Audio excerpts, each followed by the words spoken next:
Une culture de couverture, c'est une plante qu'on introduit dans une rotation pendant ou après une culture principale. Elle ne sera pas récoltée. Son but est de couvrir le sol le plus longtemps possible. Il bonifie l'effet d'une rotation de culture et améliore la santé des sols. C'est certain que dans nos régions, il se fait beaucoup de prairies. Nos sols sont généralement bien couverts. Par contre, quand on regarde un plan de culture, on réalise que souvent, il y a des parcelles qui sont en culture annuelle sur plusieurs années. C'est ces champs-là qui sont à risque et c'est là que ça devient pertinent d'introduire des cultures de couverture. Comme conseiller au groupe Conseil agricole de la Côte-du-Sud, on a plusieurs raisons de vous inciter à semer des engrais verts dans vos rotations. On retrouve parfois dans nos rotations plusieurs années en céréales pures. Donc, on peut se servir des engrais verts pour introduire une nouvelle espèce dans nos rotations. Ainsi, on brise le cycle de maladies et d'insectes nuisibles, en plus de solliciter de nouveaux micro-organismes dans nos sols. Donc, on améliore la santé de ceux-ci. L'intérêt de semer un engrais vert, ça va nous permettre de semer des plantes qui vont avoir différents profils de racines qui vont nous permettre d'aller explorer tout le profil du sol. Donc, en explorant tout le profil du sol, on va être capable de prendre des éléments fertilisants qui sont plus enfouis et de les remonter à la surface pour les prochaines cultures.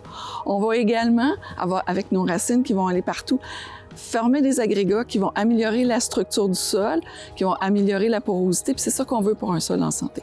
En plus de ça, si on sème un engrais vert comme le radis, qui au printemps va être complètement desséché une fois qu'il va avoir passé son hiver, bien, il va créer des gros trous. Ces gros trous-là vont permettre une meilleure infiltration de l'eau dans le sol et un meilleur drainage du sol.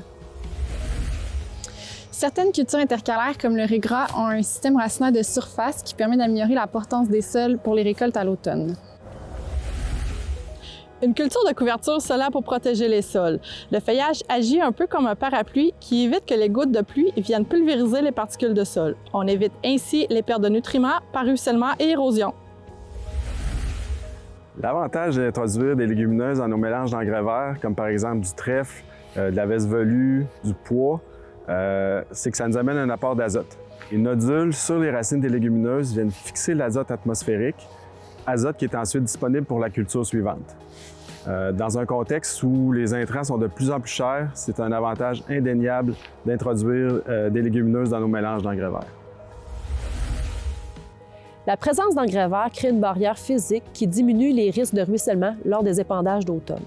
En plus, l'engrais vert est en croissance active. Elle capte les nutriments des fumiers et lisiers. Elle va les emmagasiner dans son feuillage et dans ses racines. Ensuite, il va y avoir une décomposition pendant l'hiver. Et c'est seulement l'année d'ensuite que les nutriments seront disponibles pour la culture principale.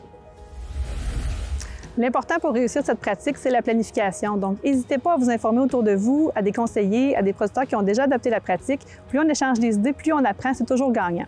L'important, c'est de garder ça simple. Combiner le semis d'un engrais vert avec un travail de sol peut donner des résultats très intéressants. Oui, puis c'est pas plus long. Vous pouvez aussi faire des essais, puis si vous avez besoin d'aide, n'hésitez pas à demander à vos conseillers, on est là pour ça.